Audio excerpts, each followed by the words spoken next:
Okay, good morning again, BA 24 students. So, we are here now to our last topic on this subject, organizational behavior. So, this will now culminate every lessons and units that we have discussed, which is the organizational culture. So, we will now be bringing all courses topics together in this topic, in this unit, and later on we will be able to understand bakit ko sinasabi na para ito yung capstone, parang ito yung topic that bringing all our units or topics together. Okay? So, konting recap lang. Uh, titignan natin kung paano konektado yung mga various topics natin in this course to our last topic, which is organizational culture. Okay? So, over the past months, we covered itong mga topics na nandito. Okay? So, we studied personality and values. Ito yung mga traits that makes you as an individual, as a person. What makes you as a unique person or individual. We also examine attitudes and job satisfaction, how you feel about work. We look also at perception on how you interpret and on how you interpret what happens around you. We studied also motivation, what drives you to perform. We also analyze in groups, teams, how you work with others. We also investigate power, how influence operates. We explored politics, how people compete for influence, and just yesterday we examined conflict. Okay, what happens when interests collide and how to manage conflict. But here's the big question.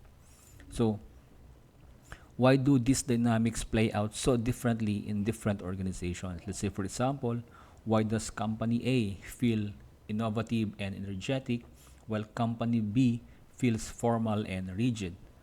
Or why do some organizations encourage open debate while others suppress dissent? And also, why do some reward individual achievement while others emphasize teamwork? Ang sagot dyan ay organizational culture, kung bakit sila nagkakaiba-iba ng approaches, ng systems, and the way they think, feel, and behave in their own respective organization. So, we are putting together the capstone now here, the final piece that ties everything together. Okay, so lahat ng mga yan, yung mga personality, attitudes, until conflict, are being shaped by organizational culture. So, in this unit, you will understand what culture is, how to recognize it in any values or in any organization, how it shapes behavior, and how to navigate it in your career, and eventually how it shapes you as a leader in the future. So, let us first look at this diagram. So, as you can see in the diagram, in the center, you see a circle that represents organizational culture. And if you look at the label, it says the operating system. So, in your understanding, ano bang operating system? Di ba? In every computer that we have, kung meron tayong mga cellphones, okay, merong tinatawag yan na operating system that runs everything. Lahat ng mga applications mo, lahat ng mga files mo, yung mga functions ng computer, ng phone na yan, are being or meron siyang tinatawag na operating systems. And organizations also has an operating system, specifically a cultural operating system that runs everything. That without the operating system, nothing else works. So as you can see in here, ito yung mga previous topic natin, ito yung mga previous discussions natin surrounding the culture.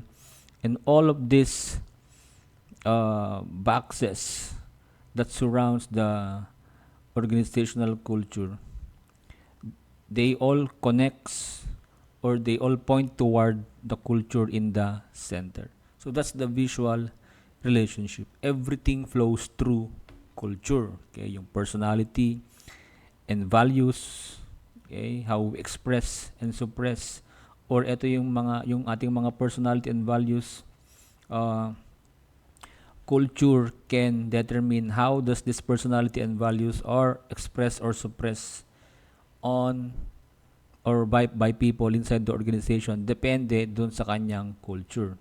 Okay? So, napag-usapan natin noon that your personality and values don't change easily, di ba? It's stable. But whether your personality is welcome, valued, and expressed depends on the culture. Let's say, for example, uh, imagine ang personality mo ay ikaw ay isang creative risk taker and you enjoy experimentation. So your personality is naturally innovative. So if you join Google where innovation is celebrated, your personality will thrive. You will be encouraged to experiment, to fail, and to try new things. But if you join a traditional organization, let's say for example a traditional bank where everything is standardized and processes are sacred, then your personality of being innovative, risk taker, and you love experimentation will be suppressed. So, same personality, same person, but since different culture, yung mga companies, then there is a different form of or level of expression. That's why uh, pinag-uusapan natin dito sa or culture yung tinatawag na cultural fit, that your personality should match with the culture of the organization. So that's how org culture shapes personality and values. Second is yung attitudes and job satisfaction. Okay? So your attitudes and job satisfaction will be shaped by culture support of employee values. So whether you are satisfied at work depends partly on whether the culture supports what you value. Okay, let's say for example, you value work-life balance. Yan yung importante sa'yo. But if you join a company culture and you felt that work-life balance is genuinely supported, they celebrated people leaving at 5 p.m. They don't expect people to work at the weekends. They have flexible schedule. So, mas maganda yung attitude mo towards that organization and your satisfaction will be high. Okay? But if you join a company where the stated value is not work-life balance, okay, yung kanilang culture is talagang work, work, work, work, work, even beyond 5, even weekends. Therefore, hindi magiging maganda yung attitude mo towards that company or organization and your satisfaction will be low. Okay, so culture determines whether what you value is actually supported. So if there is alignment, satisfaction will be high. If there is misalignment, satisfaction is low. Then we also have here perception. So how you interpret events at work will always be filtered through the culture lens. Okay? So filtered through cultural assumptions. Let's say for example, sinabi ng manager mo, we are going to restructure the company. Okay? So, same announcement yan, pero there will be different interpretations. Let's say, for example, if yung organization nyo mayroong culture of transparency, kapag sinabi ng manager, we're going to restructure the company. So, since meron kang yung culture of transparency, you will think that they are being honest about changes and they will probably explain what's happening and bakit kailangan ng restructuring. Ngayon, kung merong culture ng secrecy yung organization, you would think that, oh no, ano yung hindi nila sinasabi sa atin? Ba't kaya sila magre-restructure? So, possible na magkaroon ng layoff, I need to protect myself, so on and so forth.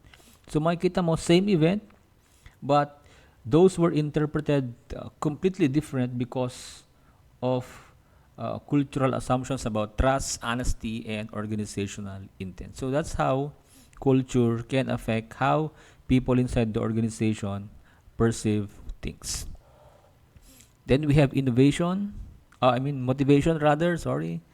So, culture determines what gets rewarded and people pursue what gets rewarded, di ba, dun sa motivation. So, how we motivate people, how people are motivated inside the organizations will always be shaped by organizational culture. Okay? So, let's say for example, we have three different cultures here, three different companies. Company A, gusto niya, meron siyang innovation culture. So, they reward people who experiment, who takes risks, bring new ideas. So, ang result, people are motivated to innovate. Company B, ang kanyang culture is more on efficiency. They reward people who follow processes, minimize errors, maintain stability. Okay? So, company C, iba naman yung kanilang way to motivate. Example, meron silang collaboration culture. So, they reward people who help others and also share credit and support their teammates. Okay? So, same people, same job description, but if there are different culture, it will create different motivation patterns. Okay? And we have here also group and team processes. Okay, so how team functions, whether they will collaborate, they will compete, trust each other is governed by culture. Okay, let's say for example, meron tayong dalawang teams pero meron silang different culture. Team A is merong collaborative culture. So what would their actions shows in their organization? So they will share credit, they will support each other, they will openly discuss problems, they will ask for help without shame. So merong high trust, high collaboration because that is their nature. That is their culture. Meron silang collaborative culture. Pero yung other team, merong competitive culture. So ano ang magiging behavior nila dyan? Ano yung magiging actions nila? So they will compete for recognition.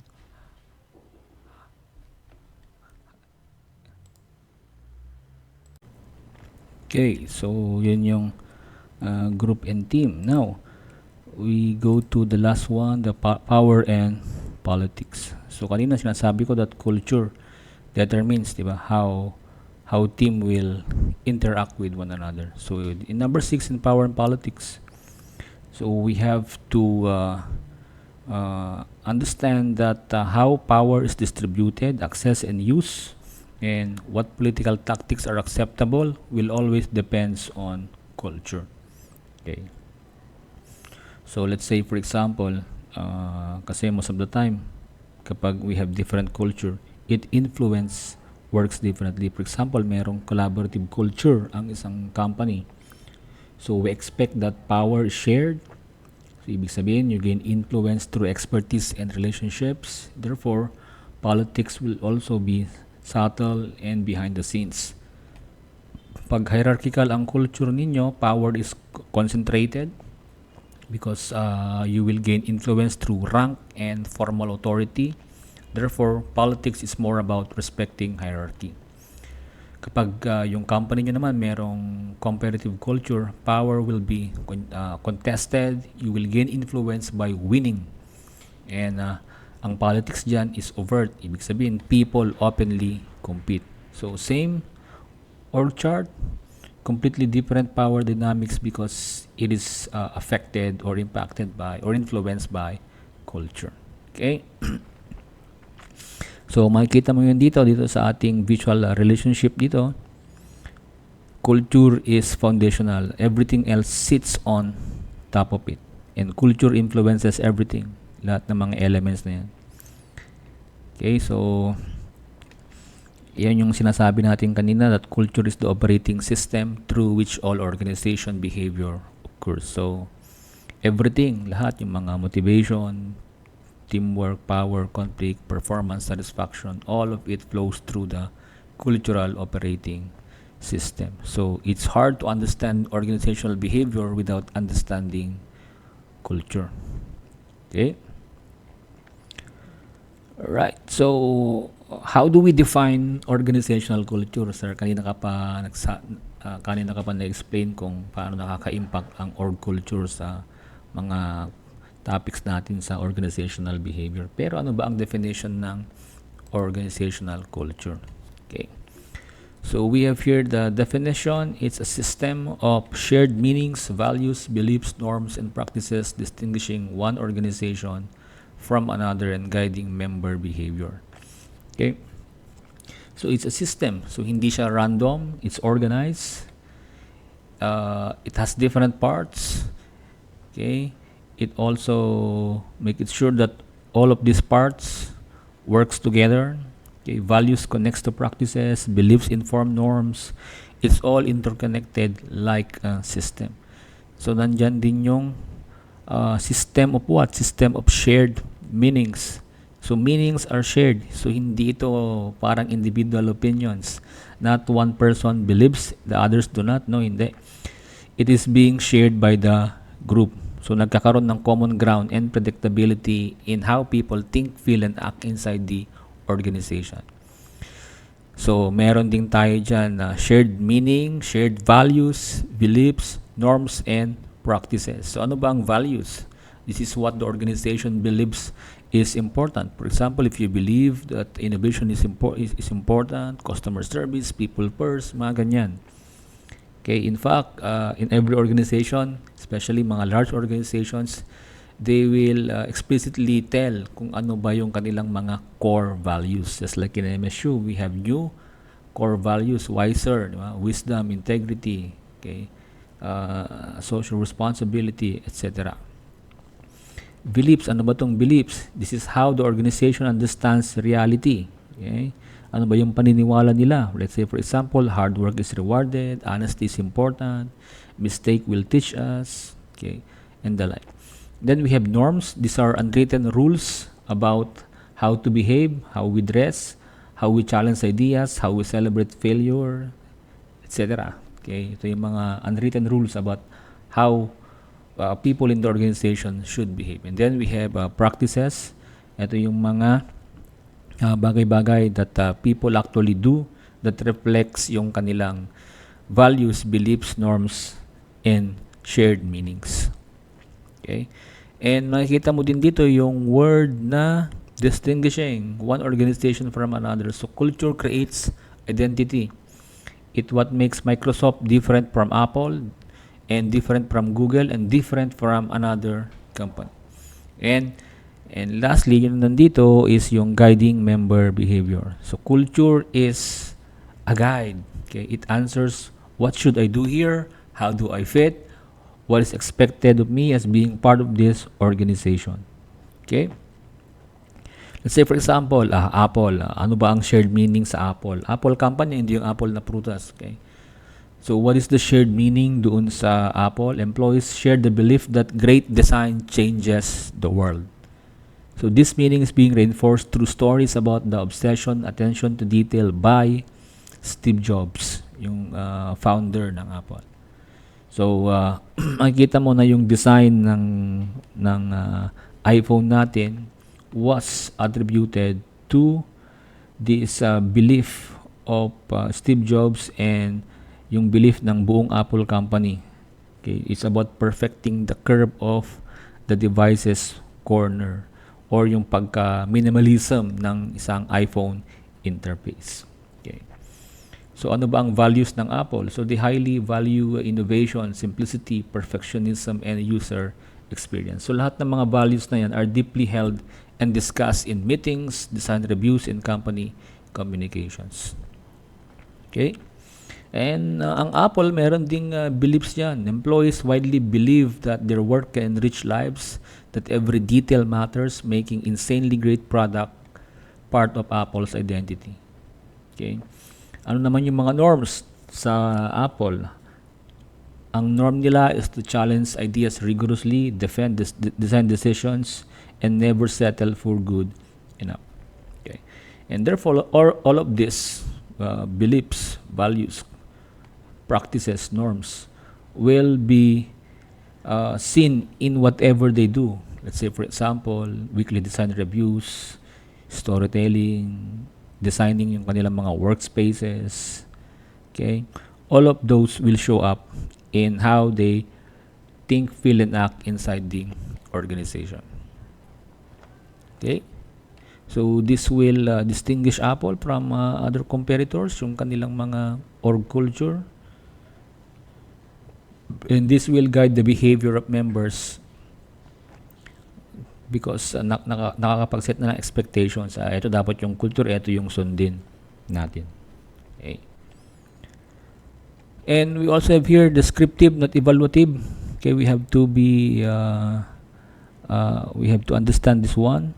This is crucial because sometimes most people would confuse that kapag org culture, it's more on evaluation. Hindi po. Okay.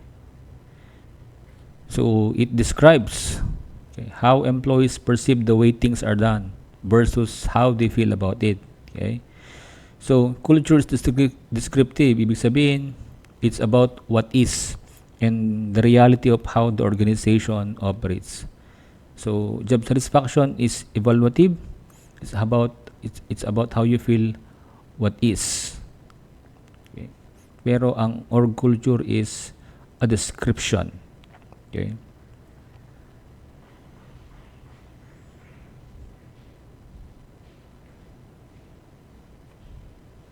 Next, culture versus formal structure. When we say formal structure, ito yung official organization, ito yung mga hierarchy, ito yung mga departments, reporting relationships, ito yung mga official procedures, di ba, ng isang company. But culture is the informal reality. How decisions really get made, what's really valued in the organization, how people really interact, what rules really matter, etc. Okay? So, ito talaga yung reality na nangyari compared doon sa formal structure that sometimes maybe hindi nasusunod. Ganon. Okay? And then, shared meaning. Ito yung sinabi ko kanina. So, this is a significant agreement among members at all levels that guides yung kanilang behavior. Okay?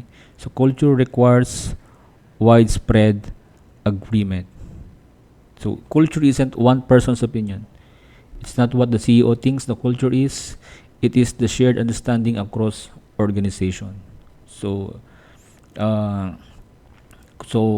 for example, when you ask employees at different levels, in different departments, in different location, yung tanong na describe your culture, they will give similar answer. Okay. So that's the power of shared meaning. So it means that the culture is real, especially kapag pare-pareho yung sagot nila.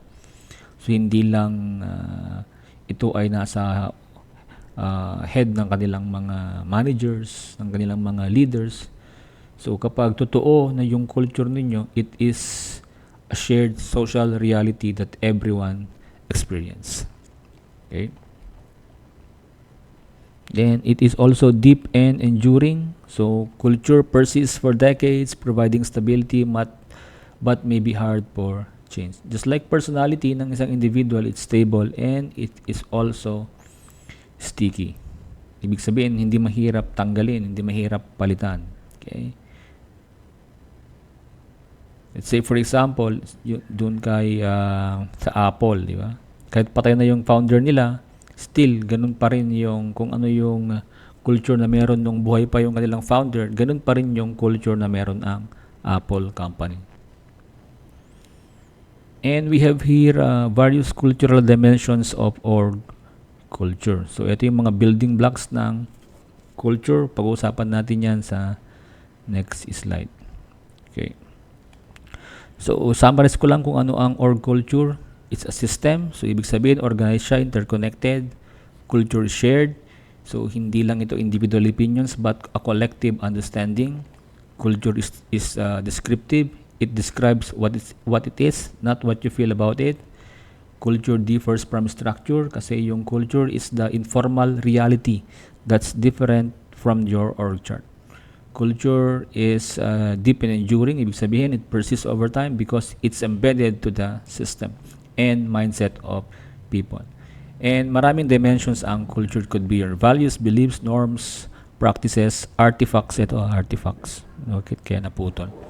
all work together. Sige, pag-usapan natin tong mga cultural dimensions na yan. Okay, so we have here, number 1 is ito yung mga key elements ng org culture.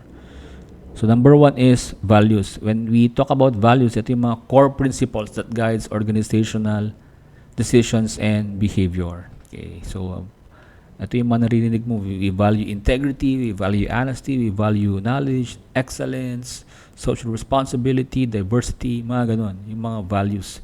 These are foundational beliefs about what matters most to that organization. They answer to the question, what do we stand for? So values are not what companies do. Values are why they do it. Okay? So nababasa mo yan sa mga organizations, mayroong kanya-kanyang core values yan na naka-state doon sa kanilang mga strategic agenda. So we have here Johnson & Johnson as the example here. So ano yung mga values nila? Okay, so meron silang credo Okay? Meron silang credo na nakalagay doon that they value their customer, they value their employees, communities, and shareholders. So yan yung kanilang value system. That is what they stand for. Then we have beliefs, assumptions about how the world works and what leads to success. Okay? So, beliefs are the organization's assumptions about the reality. They answer to the question, how do things actually work here? So, maaring sabihin nyo, ano bang difference ng values at saka beliefs? When we are referring to values, we are referring to the principles about what is important to you. Pag beliefs naman, these are about what works. So these are your assumptions about cause and effect. For example, yung Google has built its culture on specific belief. Meron silang specific belief. If you give engineers 20% of their time to work on projects they're passionate about, innovation will happen. Yan yung kanilang belief. Okay? So hindi yan value, but it's a belief about how innovation works. So based on this belief, Google implemented the 20% time policy that employees could spend 1 day a week on projects of their own choosing. So what happened? Ano nangyari sa Google? So many of the Google's most successful products came from 20% time projects. So yung mga Gmail, Google News, AdSense, yan ay outputs ng mga 20% time projects na belief ng Google. Okay? So, sa kanila, belief comes first, then practice follows. They believe that if we give people freedom and autonomy, they will innovate. That's part or embedded already in their culture. Okay? So, yon yung belief. Number 3, norms. These are unwritten rules and expectations about appropriate behavior. Okay, example, yung mga meeting punctuality, communication styles, work-life boundaries. So norms are unwritten rules. The answer to how are we supposed to behave here. Okay? The answer to the question, how are we supposed to behave here. So again, let us differentiate values, beliefs, and norms. Values, what matters, what's important to you. Beliefs, how things work. Norms is how we behave. Okay? This is what we believe. This is what matters to us. Now, this will have an effect to our norm because what matters to us, how we believe things work, then this is how you behave. This becomes our norm. Ganyan. Okay? Let's say, for example, Amazon, meron silang very specific norm. Number 1, data-driven decision making. Ibig sabihin, they don't make decisions based on gut feeling. They bring data. They present information, metrics to justify yung kanilang decision. Dapat merong supporting evidence. Okay, so if you walk into Amazon meeting and someone will say, I think we should, and someone else respond, do you have the data to support that? So they will always base their decision on data and information. So this is a norm, okay? An unwritten expectation about how you participate in discussions in Amazon. Okay? So, yon. yung norms na yan na na-establish dun sa organization will guide behavior without anyone explicitly telling you what to do. And number 4, we have here practices. These are recurring activities that reinforce cultural priorities. Okay? Mga practices na. So practices are what people actually do. They answer to the question, what do we do regularly? So practices are where values, beliefs, and norms become visible actions. Okay, so nakikita na kung yan ba ay pinapractice, ginagawa, ina-apply ng mga members ng organization. So this is where your values will show up, your beliefs will be proven, and norms will be seen. Okay? If yan ba ay ginagawa ng bawat member at saka in-exemplify ng mga members ng organization ang inyong organizational culture. Okay? Then number 5, artifacts. Artifacts. These are visible manifestations of your culture. Okay? So ibig sabihin, artifacts are what you see, hear, and observe. It could be your office design, yung logo, dress codes, slogans, company merchandise. So artifacts answer the question, what physical evidence shows the culture? Okay?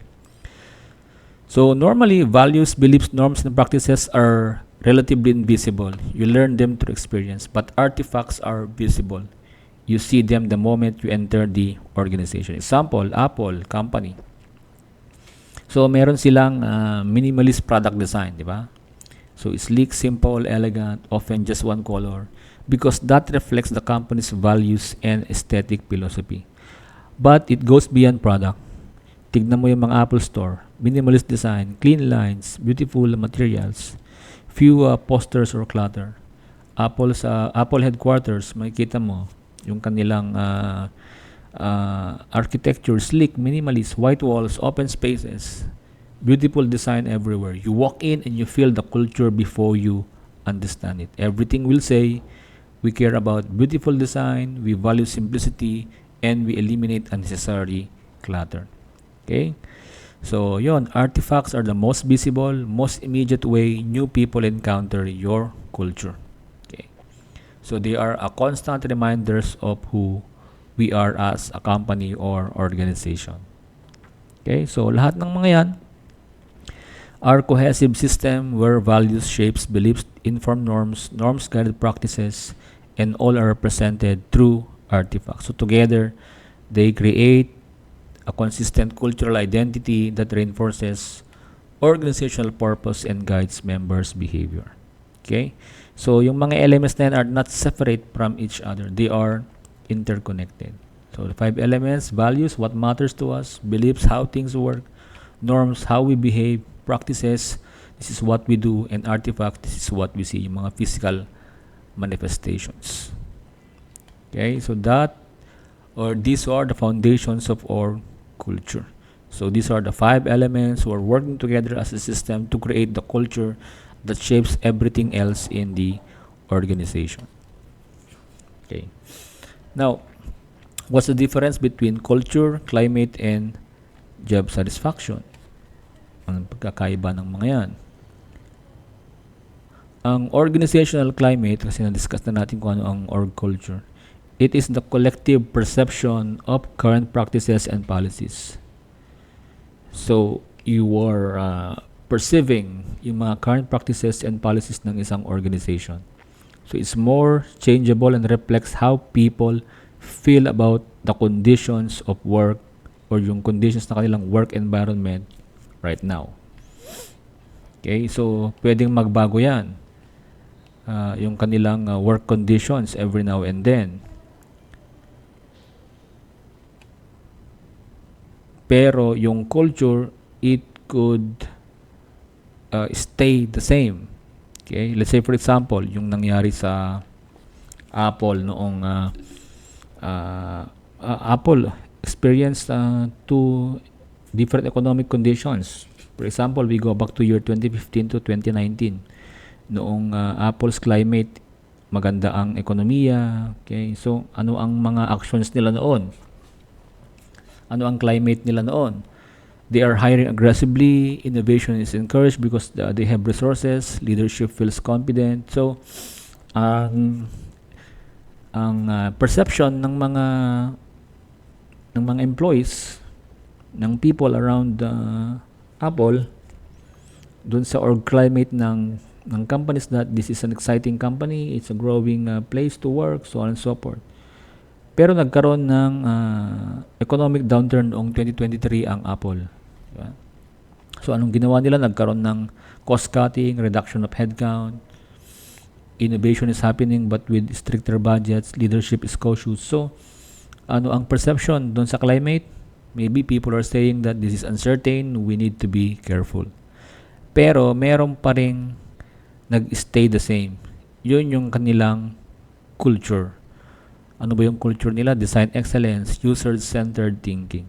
So, nagbago man yung climate, the current conditions, yung mga management action, budget ability, but yung kanilang culture of the design excellence, user-centered thinking stayed the same. Okay? And then we have here job satisfaction, how individual employee feels about their job and organization. This is more of a personal judgment and evaluation. Okay, let's say for example we have 3 Apple employees with different satisfaction level. All of them are working at Apple, and all 3 accurately perceive the culture na design focus, innovative, ganyan. Okay, user centered, etc. Yan yung culture. For example, employee A, meron siyang high satisfaction. I love this culture. I am a perfectionist about design. I thrive under pressure to create beautiful products. The climate is good right now. I have resources and support. I am satisfied. Employee B, moderate satisfaction. The culture is great, but the climate now worries me. Okay, may mga layoff, may mga budget cuts. I am uncertain. I understand the culture, but I'm worried about the job security. My satisfaction is lower than before. Employee C, low satisfaction. The culture is too demanding. I'm exhausted by the perfectionism. I don't want to work in an environment where every detail is questioned. I accurately perceive the culture. It is design focused, rigorous, but I hate it. I'm dissatisfied. So makikita mo dito, same culture, same climate, same company, but different satisfaction levels. Okay? So, pwedeng ma-change yung climate at saka yung satisfaction is different but culture still stayed the same. Okay? So, yun yung difference ng culture, ng climate, at saka job satisfaction. But looking at the Venn diagram here, okay, let me just explain to you this Venn diagram. So, meron overlap, yung mga circles. Okay, culture alone, okay, mahirap baguhin yan, independent of current conditions. Climate, yan yung current perception of practices, pwedeng magbago yan relatively quickly. It reflects present management actions. And then satisfaction, these are individual emotional experience, evaluative, and varies by person even in the same culture. So, meron ding overlap ang culture at saka sa climate. So, when climate aligns with culture, there is a strong coherence. When climate contradicts with culture, it could result into confusion because they say one thing but do another. Climate and satisfaction also interlap. Okay, positive climate strongly predicts satisfaction. Poor climate leads to poor satisfaction even if people fit the culture. Then meron din tayong culture and satisfaction. Di ba? Konti lang yung overlap nila. So when someone's values match org culture equals fit. So, ibig sabihin, they are likely to be satisfied over time. Okay. So all of these are aligned together.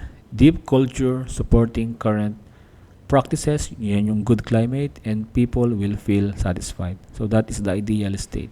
Okay.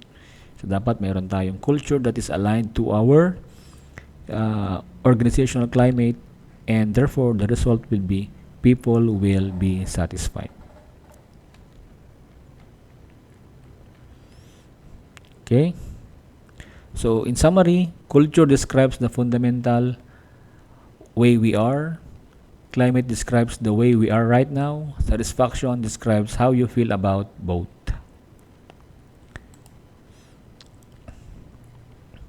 Okay, now we have here 7 dimensions of organizational culture. 7 dimensions of organizational culture. So this one talks about how we actually describe and measure organizational culture, because we know that culture is complex. Sometimes it's invisible, di ba? But yung mga researchers, they identified 7 key dimensions that describes that describes the org culture of a certain company or organization. Okay? So, just like personality, meron tayong mga personality traits.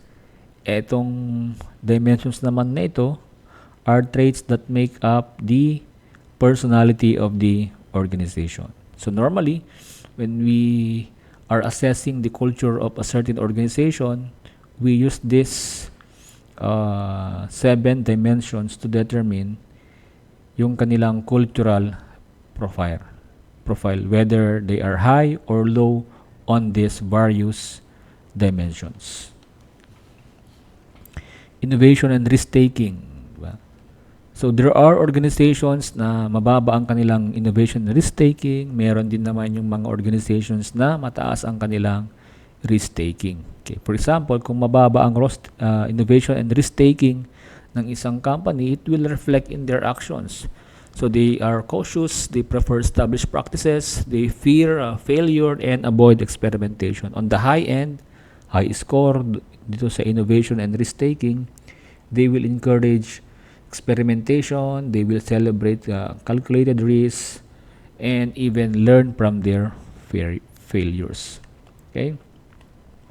So this talks about how comfortable the organization is with trying new things and accepting that some will fail. Okay? And yung the second dimension is the attention to detail.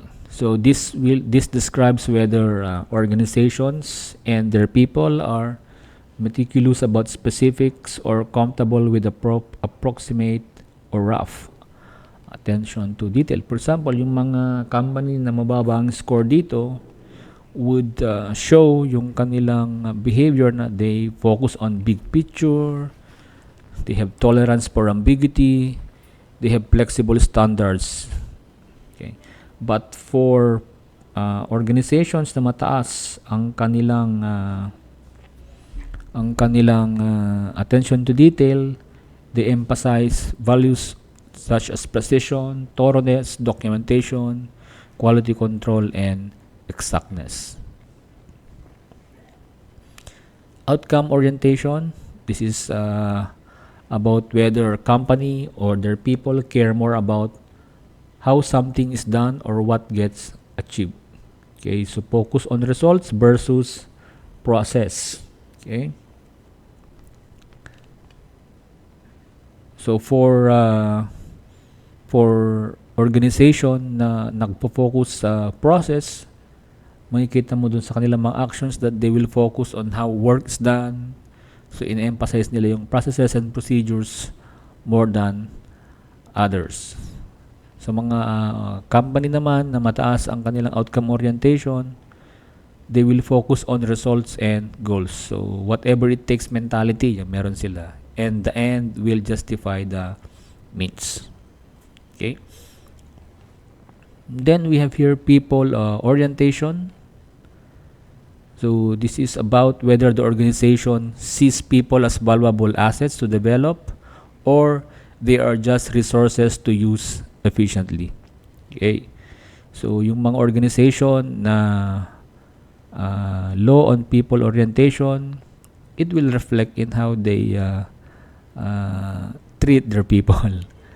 Okay, yung kanilang decision will prioritize efficiency, profitability over employee concerns. Kapag mataas naman yung kanilang people orientation, yung kanilang decisions will always consider employee well-being, work-life balance, development. So, sa kanila, people will come first. Okay? In team orientation naman, so this dimension describes whether success is individual or collective and whether people compete or collaborate.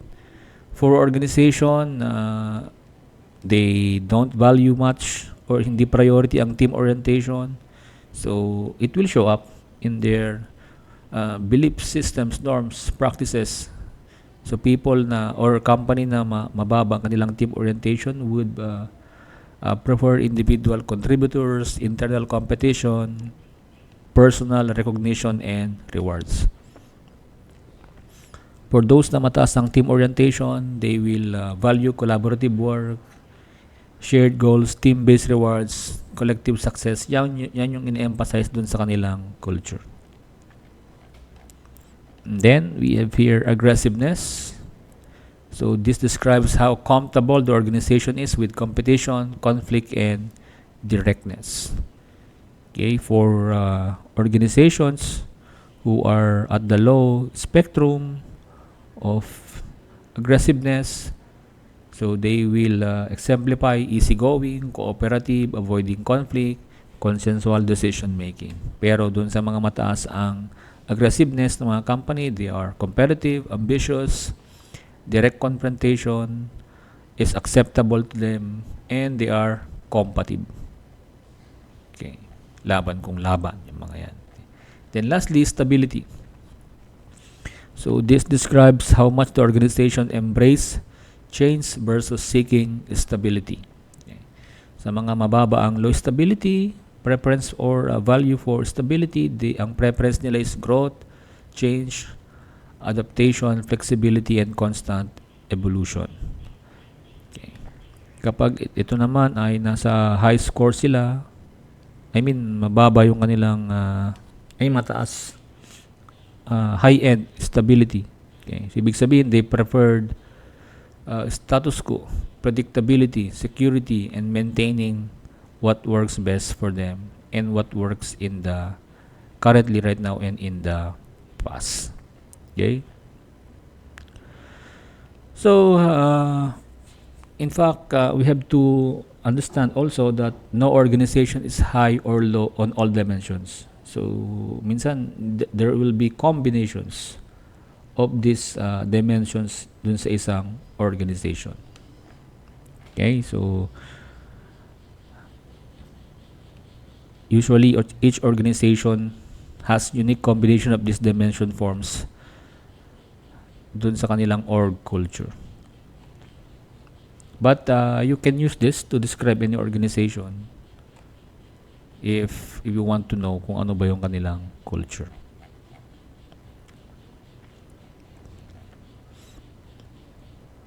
Okay, then functions of org culture. What does culture actually do? Why does it matter? Number one is boundary defining. Culture creates distinction between us and them. Okay? So, it answers the question, what makes us unique? What's different about who we are? Okay?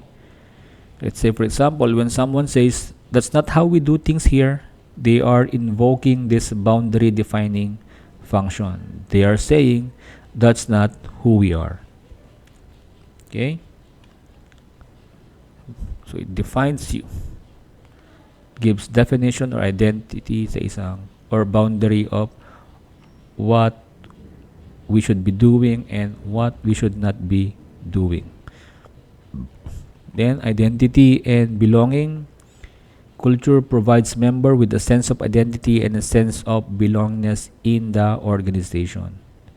It answers the question, who we are as a group, where do I fit in, what does it mean to be part of this organization. So, employees' identity with their organization's culture. They see themselves as part of something distinctive. So, maybe they will be For example, you will be asking, what does it mean to be a Google or Microsoft person? Okay? What does it mean to be part of Apple, to be part of MMSU, ganyan. So it gives you identity. Number 3, culture also facilitates commitment to something larger than individual self-interest. So it answers the question, why should I care about this organization beyond my paycheck? What's the bigger purpose? What's the mission of this company? So a strong culture creates shared purpose. When everyone understands yung purpose, there is a shared purpose, everyone will feel connected to the mission and values, and they are not just motivated by money or prestige. So, if ganito yung nangyari, it will drive discretionary effort and loyalty. Okay? And then we have here social system stability.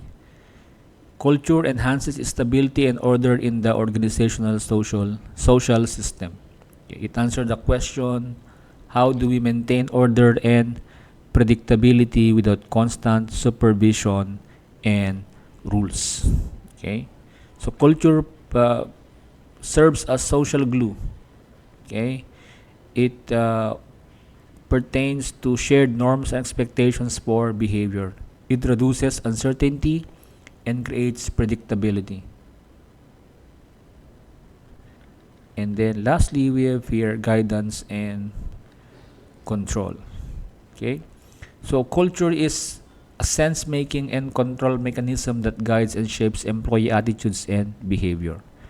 So ito yung paulit-ulit kong sinasabi kanina, that culture will determine what people should do, how should they behave, and what is expected from them.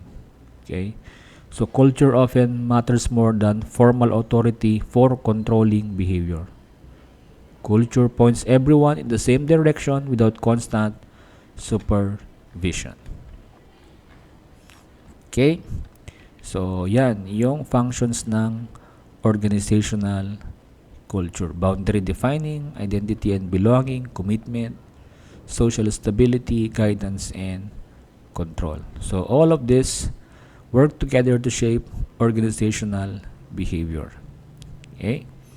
So lagi natin tandaan that org culture is the fundamental control mechanism in modern organizations. How organizational culture develops? How does culture actually start? Where does it come from? Okay, so the answer is simpler than might you think. Of course, it will be traced back to the founder, di ba?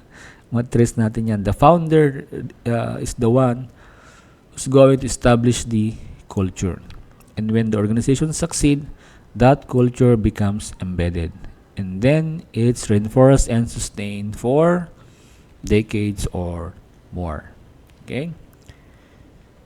But there are other practices na pwede nating gamitin to develop and sustain yung culture. Okay? Hiring and selection. Okay? So founders only hire people who think and feel the way they do. Okay? So kailangan nila ng people who share their values and approach. Socialization and indoctrination. Ibig sabihin, yung founder will actively teach employees their way of thinking and feeling. Okay? Because sometimes hiring is not enough. People need to learn the founder's philosophy and values. Then role modeling, pwede rin yan. The founder will model the values they want through their own behavior. Bakit? Kailangan ng modeling because people watch what leaders do more than what they say.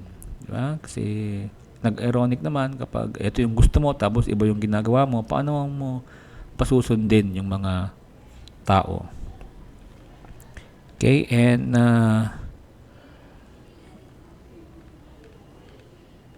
Ayan, when organizations succeed, founder traits become the way we do things here. Nagiging part na embedded na yan sa culture. Okay. So, how culture persists beyond the founder? Ito yung mga reinforcement mechanism. What happens when the founders leave? So, meron naman tayong reinforcement mechanism dito. Okay. So, yun nga, yung mga hiring practices. The selection process screens for cultural fit and brings in people who already embody the values and culture ng isang organization. Nakalagay na yan sa job description, interview questions, hiring criteria, so on and so forth. So whether in through training, formal and informal programs that teach employees that organization values, norms, and way of thinking.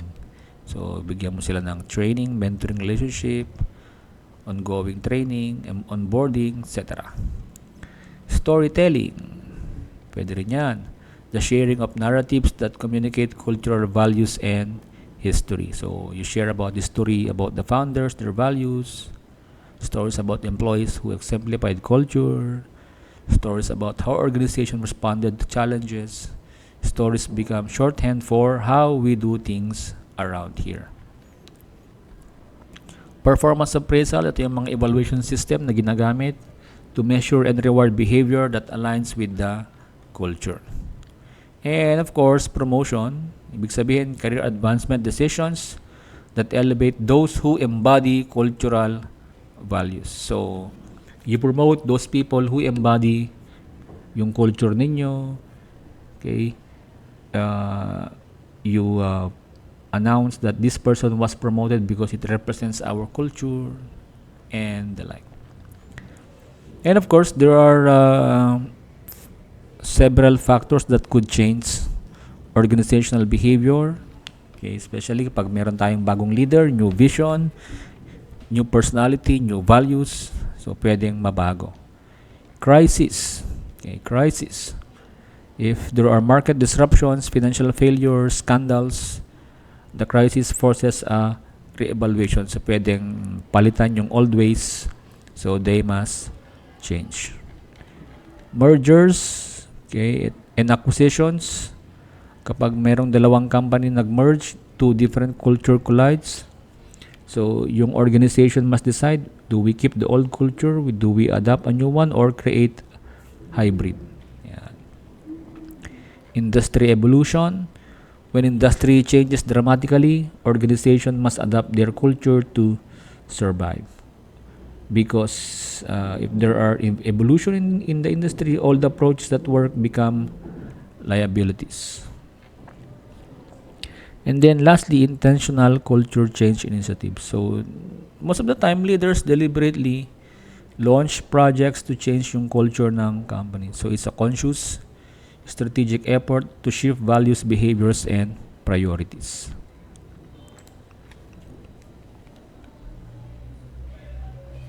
Okay? How culture is sustained and reinforced. Natapos na natin ito kanina. Pag-usapan lang natin itong socialization. Okay? So, socialization is a very important factor in sustaining and reinforcing culture. Okay? So, it's about teaching your culture to your people. So, socialization. So, pre-arrival, what happens before joining the organization? You form expectations about the culture, diba? Based on the recruitment materials, job postings, reputation of the organization, what you heard about the industry, reviews, social media, company reviews, and yung expectations mo pre-arrival. Okay? So, dapat dyan pa lang, nakikita na nila before they join your organization, nakikita na nila, nababasa na nila, okay, na ganito yung culture na nangyayari dito sa company.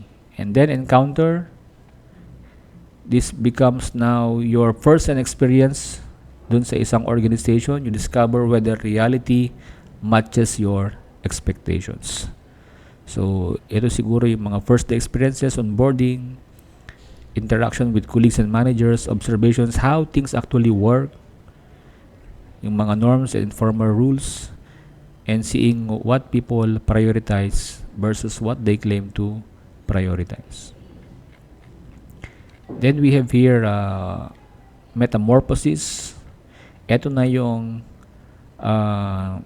integration and internalization. Okay? So you adjust to your experience and gradually internalize the organization's cultural values. Okay, so you understand now the culture, you feel accepted by the group, you know what expected from you, you understand how decisions are made, and then you develop your commitment from I'm working here to I belong here. So this is now my community and these are my values too. Okay? Okay, next. Last 2 slides. Hindi na lang. How employees learn org culture. So we have stories. We have rituals and ceremonies, material symbols, and even language. Okay. So pwede mo ring matutunan yan through observation, internalization, and integration. Okay?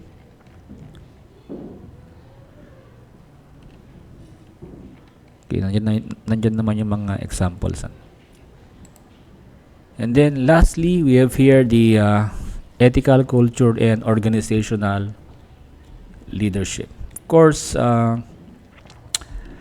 we are expecting that all organizations should behave ethically.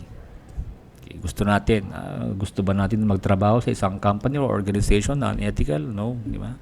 We wanted to work with organizations who exemplify ethical behavior. And culture profoundly influences whether organizations and people will act ethically or unethically. Okay. So, how do we make it sure that leaders and organizations will behave ethically?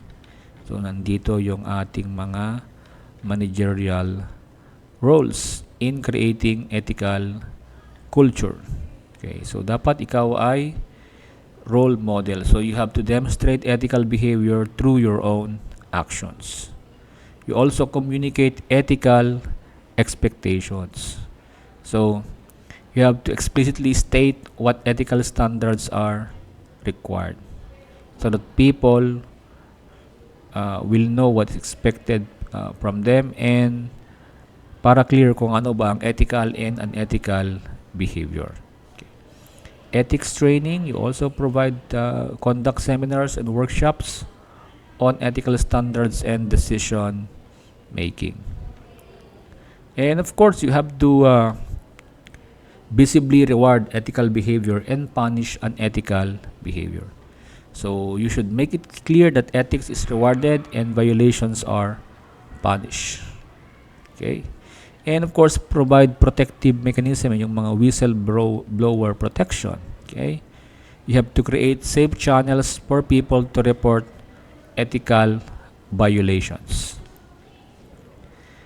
And ano yung mga possible na outcomes, positive outcomes ng strong ethical culture? Of course, fewer deviant behaviors, higher cooperation, and lower risk of scandal.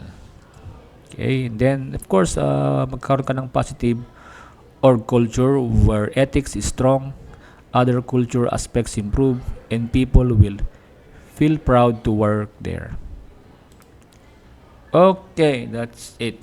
Okay, so org culture is the foundational system of shared values, beliefs, norms, and unspoken rules that shapes all aspects of organizational behavior. So para siyang operating systems that influence how individuals perceive the environment, approach their work, relate to others, react to power, politics, and conflict. So it affects attitudes, motivation, group dynamics, ethical conduct, and overall organizational performance. Okay? So it is the invisible force that shapes why organizations do the way they do, making it easier or essential for any manager to understand and actively shape. So understanding and actively shaping culture is vital for leaders and managers to cultivate desirable behaviors, sustain organizational effectiveness, and foster an effective and ethical engaged workforce. Okay, so that's it. So thank you and see you around.